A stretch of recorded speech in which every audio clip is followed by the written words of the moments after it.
So we went from the earliest fry pan design to other smaller manufacturers to Gibson making their first production model called the ES-150, which had a matching amplifier in 1936. Now Epiphone was also in the picture, but one could probably make the argument that the early 1950s was when everything changed in terms of mainstream adoption of the electric guitar, when Leo Fender introduced the Broadcaster, soon to be renamed the Telecaster, due to a trademark clash with Gretsch, which also made a Broadcaster set of drums. Now, there were many other footnotes to early guitar designers, people like, say, Dobro, Vega, Audiovox, and Volutone, but a lot of these applications of these designs were in a lap steel and Hawaiian style playing. But what really makes Fender's contribution stand pretty much head and shoulders above the rest is that his earliest designs have endured. Now that you can just go down to your local music store and pick up a Telecaster today. I mean, not a lot has changed. Those early designs were that good. And also another thing I think of, also because we have a massive catalog of music that was recorded on these Tellies, these Strats, Les Pauls for that matter, and a number of other guitars, that we've become kind of accustomed to how these guitars sound. And they've become pretty much kind of like the touchstones or the standards by which all other guitars are compared. Anyway, we will learn all about the different types of guitars in the next section. But I just wanted to impress upon you that pretty much just a couple of things here.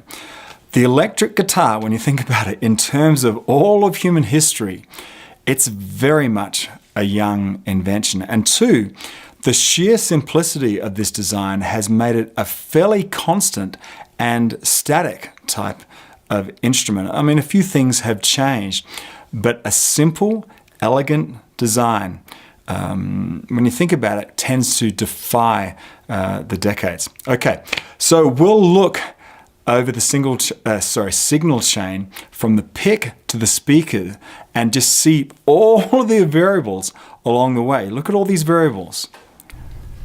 Now the major variables along the signal chain are guitars, amps, effects, speakers, and microphone. But of course, you can break down each area much further by asking questions, like in the case of the guitar. What type of guitar we're going to be using? What type of pickup configuration is that going to be? Heck, what type of strings are you using? What type of picks are you using? Or even nails if you're finger picking.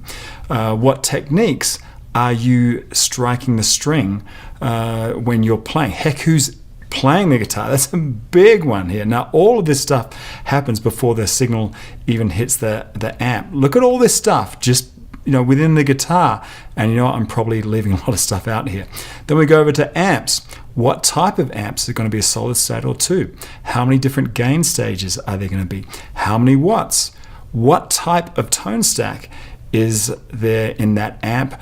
Is there any other tone shaping there? Then we move on to effects, and this is a huge category that's broken down into a number of different broad types. First off, we have our gain, then our dynamics, modulation, pitch shifters, delays, reverbs, and loopers. And then we round out the signal chain as the signal finally is transformed from its electrical signal to its audio analog through speakers. And of course, there's a lot of configurations here. What type of configurations? Is it just a single speaker, or is it a 4-cab? Also, is the back open or closed? What is the power handling? Also, the impedance. And of course, the tone can then be referred finally through microphones in the case of recording your guitar tone, or sound reinforcement in the case of a PA. And we have some decisions there. What type of microphones are we using? What type of blend are we blending between these microphones? And of course, what is the placement or positioning of these microphones?